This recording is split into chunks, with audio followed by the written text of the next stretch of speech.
Doutora Daniela, eu perguntei no primeiro bloco quais são os principais cuidados que os donos dos animais têm que ter para preservar, né, os olhos dos animais com saúde, né?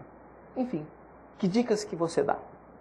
Bom, primeiro as pessoas têm que se atentar a essas alterações oculares, né? Então, alterações como secreção, lacrimejamento, alteração de coloração, é sinal de que existe alguma coisa errada. Mas no dia a dia, o que as pessoas devem tomar cuidado? Os animais, eles, principalmente esses de dentro de casa, esses animais pequenos que a gente tem, eles são muito sensíveis principalmente a vento, a poluição, a traumas oculares diretos, né? Então, animal que brinca, entra muito pelo no olho, ou bate uma bolinha, tromba em algum lugar, e aí isso pode gerar algum tipo de trauma. Então, sintomas de dor, como eu falei, né? Quando o animal sofre algum trauma ocular, a primeira coisa que ele vai ter é um sinal de dor, que ele pode ficar apático, ele pode deixar de comer, ele pode ficar com o olho fechado, né? E cuidados com limpeza de um modo geral. Então, principalmente os animais de pelo longo, manter sempre uma tosa higiênica, que a gente fala, que é manter os pelos do rosto curtos, ao contrário do que se imagina, que acha que o animal tem que ter um pelo longo no rosto para cobrir, porque aquilo é da natureza dele. Não, na verdade, as raças hoje em dia a gente sabe que elas não são naturais, elas são criadas e desenvolvidas pelo homem. E os animais que têm os pelos muito longos no rosto, eles podem ter, inclusive prejudicar a visão deles, o campo visual, para que eles consigam se locomover. Além do que aquele pelo fica entrando no olho, aquilo gera uma irritação, gera uma inflamação, né? Então a gente pede sempre manter o rostinho bem limpo, o pelo aparado, não deixar nenhum pelo entrando no olho, fazer uma limpeza diária, né? Assim como nós fazemos, né? Lavamos o rosto, limpamos o nosso rosto, o animal também tem que ter uma limpeza diária. Então, que pode ser feita com soro fisiológico, ou mesmo com uma água filtrada, uma água limpa, tirar a secreção, remover pelo, né? Para manter aquele olho limpo, evitando também acúmulo de sujeira e de outros detritos. É como aqui em São Paulo, você está no trânsito e de repente passa um carro com um cachorro com a cabeça para fora, né? Normalmente quando isso acontece eu penso, olha, o veterinário desse cachorro ganhou uma consulta, ou porque ele vai desenvolver uma otite, uma inflamação do ouvido, pelo vento, né? Ou ele vai desenvolver uma patologia no olho, vai precisar de um oftalmologista veterinário. O cachorro adora andar com a cara para fora da janela, mas isso é totalmente desaconselhado. Por quê?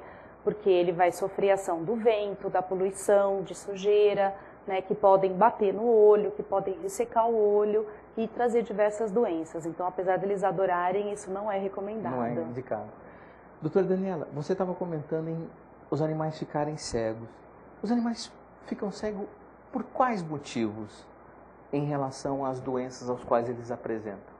Então, as principais doenças que levam à cegueira no animal são a catarata, o glaucoma e as doenças de retina, né? Então, dentre delas, talvez a catarata seja a mais comum, ou a que as pessoas comentam mais, que tem mais conhecimento, mas o glaucoma também é uma doença muito importante, como é importante no homem, né? Também é importante no cão, também pode levar à perda de visão, e as doenças de retina, principalmente as doenças degenerativas. Então, quando a gente falou dos animais velhos que ficam cegos, né? Se é normal, na verdade eles sofrem um processo degenerativo que pode levar a uma perda de visão, mas que deve ser acompanhado com o veterinário, porque muitas vezes a gente consegue achar alguma causa que está levando aquele processo degenerativo e que pode ser feita uma precaução ou um retardamento desse envelhecimento. Perfeito.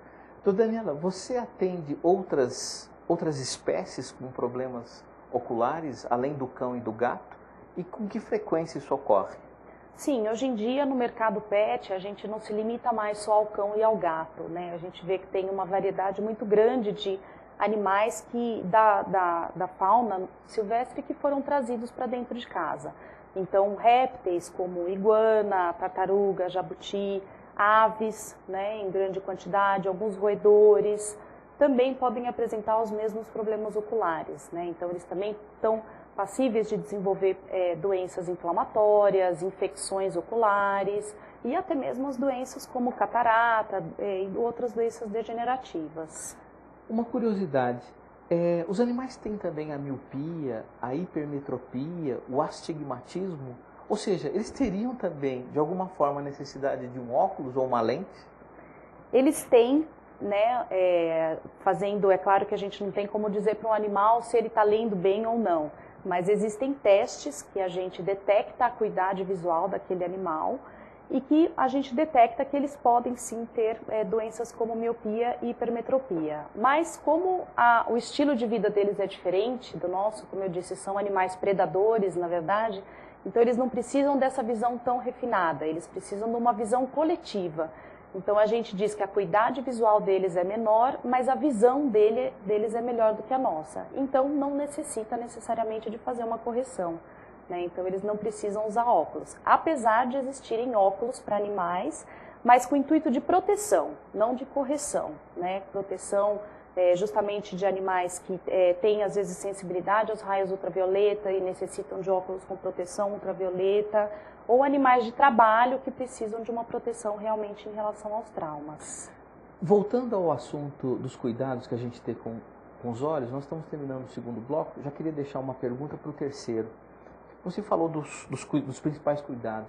Um problema parece que comum são nos pet shops, nos banhos, a questão do secador. Eu gostaria que você falasse um pouquinho sobre isso, porque é cada vez mais comum os animais frequentarem esse tipo de estabelecimento e acabam muitas vezes saindo de lá de alguma forma traumatizados por conta do manuseio, da forma como se procede o banho, a tosa, a secagem desse animal. Estamos terminando o segundo bloco, nós vamos a um intervalo comercial e depois voltamos com esse assunto interessantíssimo, super importante, que é oftalmologia veterinária, aqui com a doutora Daniela Cremonini, oftalmologista. Não saia daí, nós voltamos já já.